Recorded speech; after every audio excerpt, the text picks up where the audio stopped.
Doctor Mohammad Yunus ঘোষণা দিয়েছে গত পরশুদিন, বাংলাদেশের ভূখণ্ডে কোরআনের কথা, আল্লাহর কথা বলতে কোনো ফেরেশতার পারমিশন নেওয়া লাগবে না। কিসের পারমিশন?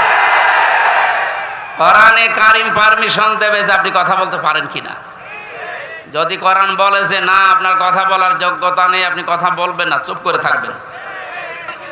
দিনের নির্বাচন রাত্রে করেছে, আপনি তো নির্বাচিত না, এই জন্য তো আপনাকে মানুষ দেখতে পারে না।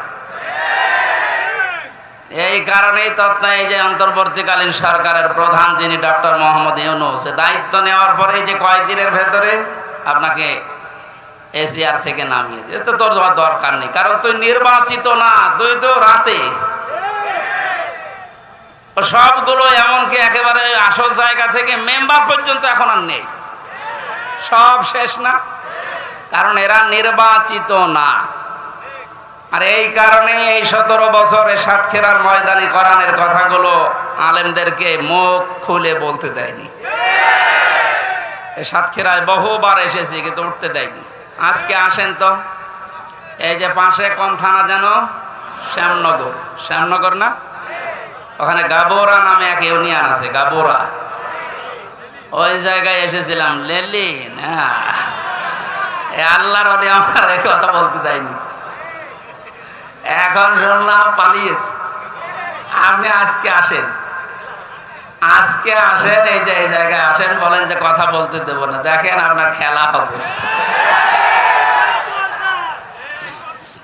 ডক্টর মোহাম্মদ ইউনূস ঘোষণা দিয়েছে গত পরশুদিন, বাংলাদেশের ভূখণ্ডে কোরআনের কথা, আল্লাহর কথা বলতে কোনো ফেরেশতার পারমিশন নেওয়া লাগবে না। কিসের পারমিশন? কোরআনে কারিম পারমিশন দেবে যে আপনি কথা বলতে পারেন কিনা। যদি কোরআন বলে যে না, আপনার কথা বলার যোগ্যতা নেই, আপনি কথা বলবেন না, চুপ করে থাকবেন। সেই আয়াতে আজকে পড়েছি সূরা বাকারার 124 নম্বর আয়াত।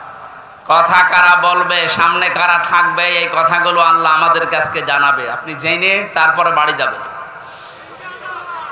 তাহলে আমরা যেহেতু সাতক্ষীরা, আপনারা মানুষ সাতক্ষীরার, আমিও খুলনা বিভাগের মানুষ, এই বিভাগের মানুষ, আমরা বাংলাদেশে যে মানুষগুলো কোরআনের পক্ষে থাকতে গিয়ে সবচাইতে বেশি জুলুমের শিকার হয়েছে, তার ভেতরে আপনাদের নাম আছে। ইত্তাকি দাওয়াতাল মাজলুম ফাইন্নাহা লাইসা বাইনাহু ওয়া বাইনাল্লাহি হিজাব, মুসলিম শরীফের হাদিস। আল্লাহর নবী বলেন, তোমরা বেঁচে থাকবা, ভয় করবা, সতর্ক থাকবা মজলুমের বরদোয়া থেকে, কারণ মজলুমের বরদোয়া আর আল্লাহর ভেতরে কোনো পর্দা থাকে না। এই জালেমের বিদায়ের জন্য আমার মনে হয় মজলুমের বরদোয়া সবচাইতে বেশি কার্যকারী ভূমিকা পালন করেছে। ছাত্র জনতা এবং সাধারণ যারা জীবন তো দিয়েছে, তাদের জীবনের উপরে, শাহাদতের উপরে এবং মজলুমের বরদোয়ার উপরে আল্লাহ কবুল করে আমাদেরকে স্বাধীন একটা দেশ এখন দিয়েছেন। এখনো আমরা স্বাধীন না, ষড়যন্ত্র এখনো চলছে। কথা বলেন না কেন?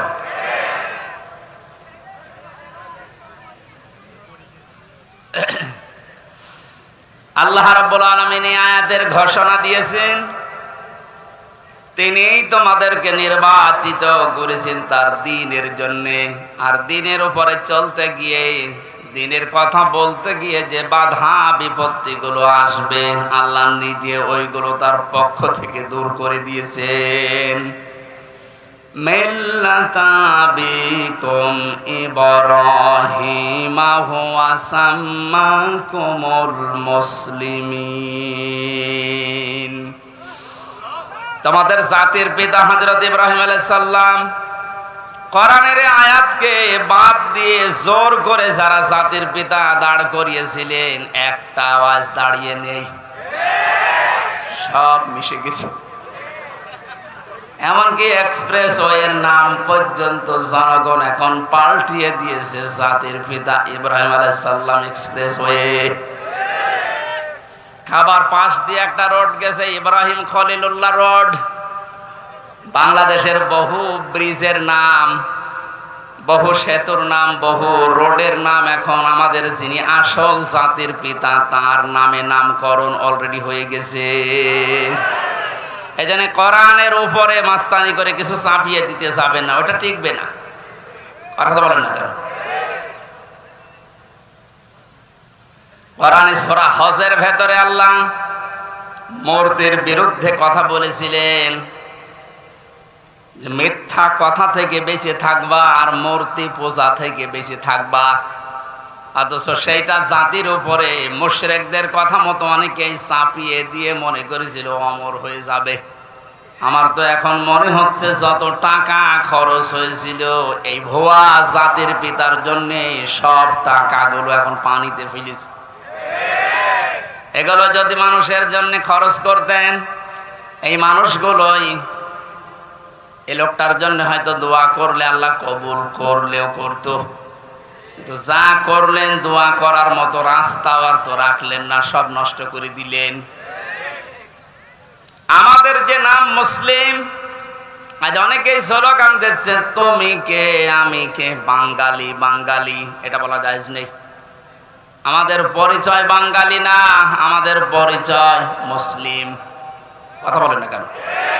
আর দেশ হিসাবে যেহেতু বাস করি এই দেশে, এই জন্য আমরা বাংলাদেশি। এই শব্দটাকে আমি বানালাম। কোরআনে কারিমে আল্লাহ যে আয়াতের মাঝের অংশে জানিয়েছেন হুয়া সাম্মাকুমুল মুসলিমিন, এই যে হুয়া এর ফাইল বা কর্তা হযরত ইব্রাহিম নবী, আমাদের যিনি জাতির পিতা, তিনি আমাদের নাম দিয়েছেন যে তোমরা মুসলিম জাতি হিসাবে তোমাদের নাম আমি মুসলমান, এটা রাখলাম। বলেন সুবহানাল্লাহ। এখান থেকে যে মাসলাটা বের হয়, মা বোনেরা যারা বিভিন্ন জায়গায় বসে শুনতেছেন, আপনারও এখানে একটা দায়িত্ব বের হয়। মার বাবা হিসাবে দায়িত্ব হচ্ছে সন্তান হওয়ার পরে মা বাবার প্রথম দায়িত্ব হচ্ছে তার একটা অর্থবোধক ইসলামী সুন্দর নাম রাখা। যেহেতু আমাদের পিতা হযরত ইব্রাহিম নবী, তিনি জাতির পিতা হিসাবে জাতির নাম রেখে দিলেন মুসলিম বা মুসলমান। আমরাও যারা সন্তানের মা বাবা হব, আমাদের প্রথম দায়িত্বই হবে একটা অর্থবোধক নাম রাখা। এটা আমাদের জাতির পিতা ইব্রাহিম আলাইহিস সালাম থেকে আমরা পেয়েছি। মাজলুমের দোয়া থেকে বেঁচে থাকার জন্য নবীজি আহ্বান জানিয়েছেন। এদেশের সবচাইতে বড় মাজলুম যারা ছিল তারা আলেমেরা। আজকে যার নাম দিয়েছেন শহীদ আল্লামা দেলাওয়ার হোসাইন সাইদি, মানে কত বড় মাজলুম, 13টা বছর এক ঘরের ভেতরে কাটিয়ে গেল। দোয়া করতেন মাঝে মাঝে, রব্বুল আলামিন আমাকে সাধারণ ভাবে মরণ দিও না, আল্লাহুম্মা ইন্নী আসআলুকা শাহাদাতান ফি সাবিলিক, তুমি যদি মরণ দিও আমাকে শাহাদতের মরণ দিও। আল্লাহ কবুলও করেছে, সাধারণ ভাবে মারা যায়নি, ওনাকে মারা হয়েছে। অন্যায় ভাবে যাকে মারা হয় ইসলামের দৃষ্টিতে তাকে শহীদ বলা হয়। কথা বলো না কেন? আবু সাইদকে যে অন্যায় ভাবে মারা হয়েছে, এরপরও যারা শহীদ বলতে রাজি ছিলেন না, এখন চাপে পড়ে তারা শহীদ বলছে। রফিক নামে এক হুজুর নাকি কয়েকদিন আগে ভিডিও ছেড়েছিল যে আবু সাইদ শহীদ না, ওরে জোর করে বুক পেতে দিয়েছে। তাই গতকালকে নাকি ক্ষমা চেয়েছে যে আমার ভুল হয়ে গেছে। ভুল যখন স্বীকার করেছেন, এখন আর উল্টাপাল্টা কথা বলবেন না, কারণ এখন আর জালেমরা এদেশে নেই। জালেম সব পালিয়েছে, আর যারা আছে সব গর্তের ভেতরে আছে।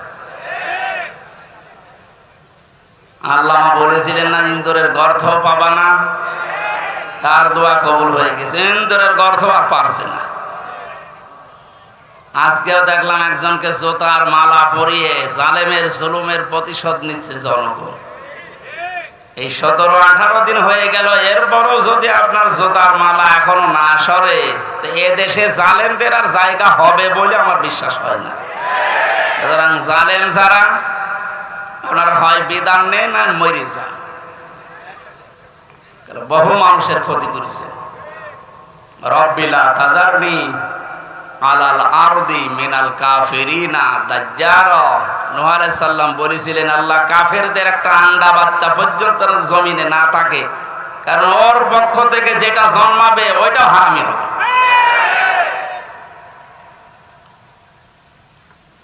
এ বড় মাজলুমের দোয়া কবুল হয়ে একবারে গিয়ে দিল্লি পড়েছে।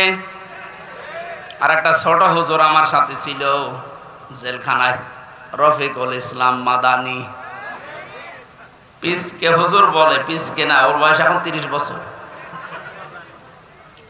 ও আমারে বলছিল, আমাকে যখন রিমান্ডে নিয়েছে প্রশাসন নিয়ে, হাতির ঝিলে রাত 12:30টার দিকে 1টার দিকে নিয়ে আমার পুরা উলঙ্গ করে হাতে সিগারেট লাগিয়ে একটা অর্ধ উলঙ্গ মেয়ে মানুষ আমার পাশে দাঁড় করিয়ে ছবি তুলিছে। বলে যেটা ছেড়ে দেবো, যে তুই এই চরিত্রের। বলছে হুজুর ওই সময় আমি চোখের পানি ফেলে কেঁদেছিলাম। আর এক এসআই কে জিজ্ঞাসা করলাম যে ভাই, আপনারা যা করছেন আমার সাথে, এটা কি হারুন স্যার জানে? জানে না মানে? উনি তো করাচ্ছে, যেহেতু উনি মুসলিম। এই জন্য ছোট হুজুর দোয়া করেছে, আল্লাহ আমাকে যেভাবে সব উলঙ্গ করে ওরা দেখেছে, জাতিকেও দেখাবে বলে ওরা জানিয়ে গেল যে জাতিরে দেখাবো, তুমি অন্তত আর যাই করো হারুনকে ছেড়েও না। আল্লাহ এই জন্য ছাড়ে নাই। ওরে দুনিয়ায় আল্লাহ দেখায়নি, রাস্তায় বের হতে পারে না, বের হলে বলে 3 ইঞ্চি। শয়তানি করবে আর তোর ইজ্জত শেষ করে দিয়েছে।